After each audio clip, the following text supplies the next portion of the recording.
Well, after more than 5 months without Parliament sitting, House of Commons resumed. They elected a new speaker. There was a speech from the throne. There was the king. We even got back to question period. And, well, another intervention from Donald Trump. Hi, I'm Brian Lilley, political columnist with the Toronto Sun. Joining me today to unpack all of this, fellow columnist Lorrie Goldstein and Warren Kinsella. Warren, let me start with you. Your thoughts on the pomp, the pageantry of the speech from the throne. We'll get to the contents later, but did this matter, the whole issue of King Charles showing up? Because the idea was to show strength, and then Trump jumps in again. So what was your takeaway? Well, I'm an Irish Catholic and have always kind of been Republican, but I've grown rather You and fond me of the both. royal. I've become fond of the royal family, particularly because of Her Majesty. And I thought it was very important, the symbol of the king delivering the speech from the throne. First time a royal has done that in generation. And, you don't have to be a Kremlinologist. There were some subtle signs there aimed at the principal audience, which I think was Donald Trump. Uh, all of us who pay attention to Trump, and three of us do, know that he's very persuaded by guilt and glamour and, riches and that sort of thing. So he pays a lot of attention to the royals. It's one of the few groups that he has some respect for. And I think Carney knew that and wanted to send a message to Trump that no go, pal, we're not going to be the 51st state. And here we've got the King of England agreeing with us. And so I thought that was very successfully done. And it was nice. It was a nice event. It was nice to see Justin Trudeau and Stephen Harper laughing.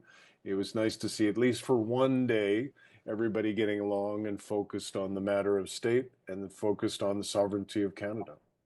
I agree with what you said. It was, I always liked the pomp and pageantry of it. I've been up there, as you know, covering these things. Um, Although now they have to walk almost a kilometer from where the House sits to where the Senate sits. It used to be just down the hall. It's a bit more complex, but they did all that. But you talked about Trump uh, paying attention, Warren. So I'll put this to you, Laurie. I'm going to read out Trump's Truth Social post.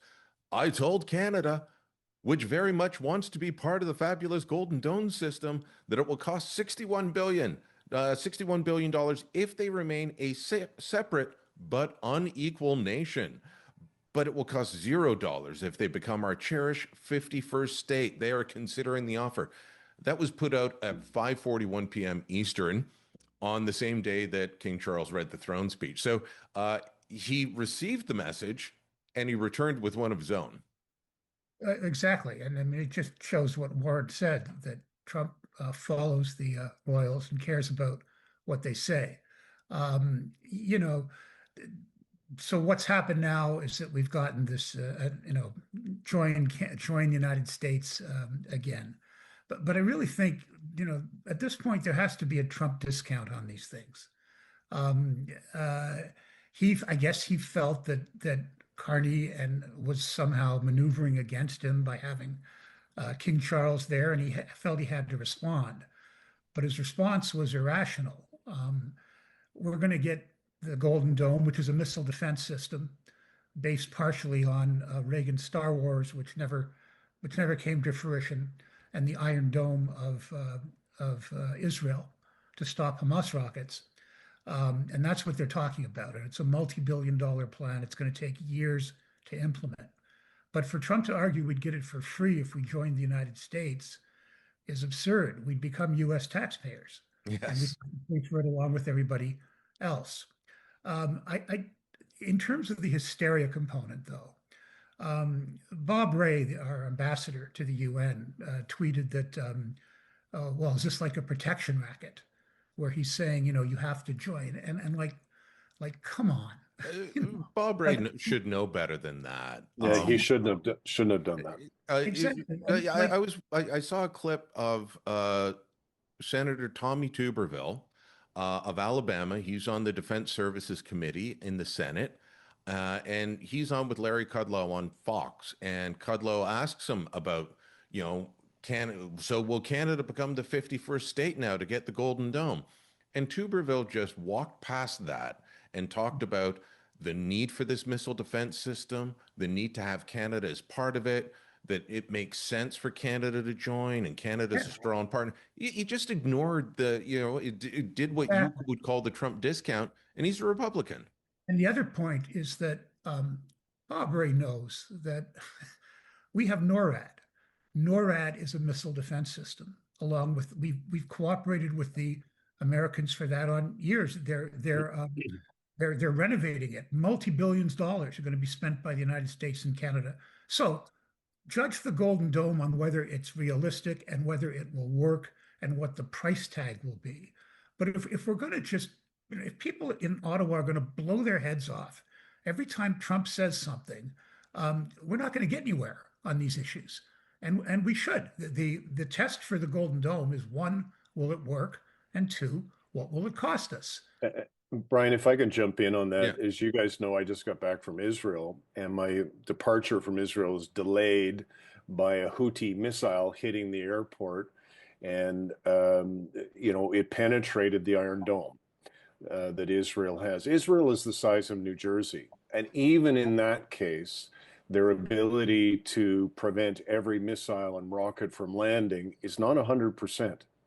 So, I'm all for fighting wars in space. If we can do that, it's a lot better than the alternative down here on Earth. But, this seems kind of far-fetched, having a Golden Dome over all of North America and it being effective. And then it's, equally politically stupid for the president to, again, essentially threaten Canada about the cost of the Iron Dome. It's like, okay, well, Donald, well, then go ahead and do it just for the United States. Yeah. We're not going to give you a nickel. You've still got to cover us anyway. It's just silliness, and it's just more Trump silliness that distracts us from important issues. Well, I'll say that it's a good thing that Mark Carney did not respond to that. I haven't seen him jump on that. But, maybe he should talk to his ambassador the way that he talked to his Minister of Canadian Identity, Stephen Guilbeault, who heading into the Commons this week was asked, so how much oil do we need from Canada? How much conventional energy do we need? Do we need more pipelines? And suddenly the guy who the week earlier had contradicted his boss saying we don't need pipelines, suddenly, I'm not the minister of that. So Carney clearly, someone gave him a talking to, as Russell Peters would say. I'm not saying who. So let's talk about the performance in question period. Brian Passafume, who's on the Hill for us, and myself, who's sitting here at Queen's Park, both watched that inaugural question period and had the same reaction without talking. He's just like the last guy. He's going to give responses, but not answers. And Warren, you've been around, the old adage, it's called question period, not answer period. But if we thought Mark Carney was going to be different than Justin Trudeau, the performance is different, but he's not answering the questions, and legitimate and serious questions. I'll give the Conservatives that. They started off with real issues of importance and concern, but Carney just stood up and answered what he wanted. He did seem at ease, though, which some of us weren't sure he would. Your thoughts?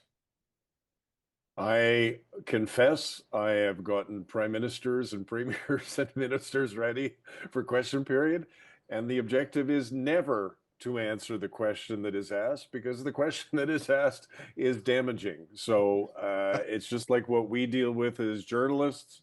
We throw questions at politicians, and then they come back with what they want to see in the paper. So I wasn't shocked by any of that. What I was watching for was Carney's stylistics. This, again, is a guy who's never been in politics at any level of significance. And, he acquitted himself fairly well, obviously, in the election. He won it. So I was like, okay, how is he going to do in the House of Commons? And he seemed to comport himself fairly well. There was one moment that I thought was quite revealing, and maybe I'm making a big deal out of this, and I shouldn't. But when Melanie Joly, who's one of his senior ministers, came over to speak to him before the session began, I believe, on Monday, and he shooed her away. He went like that. Yeah, we're showing the video now. It's a very dismissive hand gesture. Yeah, and all of us, the women in our lives, if we were to do that when the women in our lives were speaking to us, we would not be getting supper and maybe a few other things as well. So I thought it was quite rude and condescending. I'm no Melanie Jolie fan, as you guys know, but I I think was you called her surprised the by that. worst minister in Canadian history. Yeah, I'm very subtle. I'm very subtle. Lorrie, did you see that video and what were your thoughts on it? Yeah, I did. Look, we saw that during the first of all, Carney's done very well. There's no doubt about it. I thought that he was going to get chewed up in the election by Polyev, who is a creature of Ottawa politics, and he wasn't. And also, I think so far, like he's not making major blunders. But we saw during the election when he was questioned, particularly by female reporters, as I Yep. believe you and others have observed, he tended to be more dismissive and more dismissive than he was when he was questioned by men. Oh, Uh, Lorrie, look inside yourself. yeah, exactly. So I think he's got to watch that. I think that, as Warren says, politics, most people don't listen to what are the arguments in favor of the Golden Dome or not. It's who is this leader? Does he care about the things I care about? Does he share my values? Hmm. In this Bingo. day and age, if you're going to be dismissive of women and whatever we think of Mélenchon or other accomplished women, you're going to have a problem. You're going to have a perception problem. So I think he's got to rein that in. And but having said that, overall, I think his startup's been pretty good. It was a smooth performance in question period. Now we'll have to wait and see and figure out. He's having trouble staffing up part of his office. So is it Marco Surprising. Mendocino who's his uh, current chief of staff, or is there someone else? Warren knows this. Every leader, premier, prime minister has someone in the office that goes to them and says, "Boss, you screwed up," and you can't do that thing that you just did to Jolie. You tell them when they're doing a good job and you correct them when they're not. They may be the prime minister, but everyone needs someone like that to make sure that they don't go off the rails. Correct. So, And all right. they're having a hard time finding people. They've apparently offered it to Gerald Butts, which is a mistake. He left in the scandal. You can't have him. They've spoken to some other people, is our understanding, and they've been rebuffed. And it's surprising because he's on the cusp of a majority. You'd probably have the job for 4 years if you take it. But it's kind of interesting that people are turning him down. Yeah, well, we'll see how that goes in the coming days. We'll put it to the audience now. You know, not asking about his policies. If you're watching this, you probably don't agree with his policies, but the performance overall, the optics, all of that. Drop a comment down below, share this on social media, and don't forget to subscribe to our channel.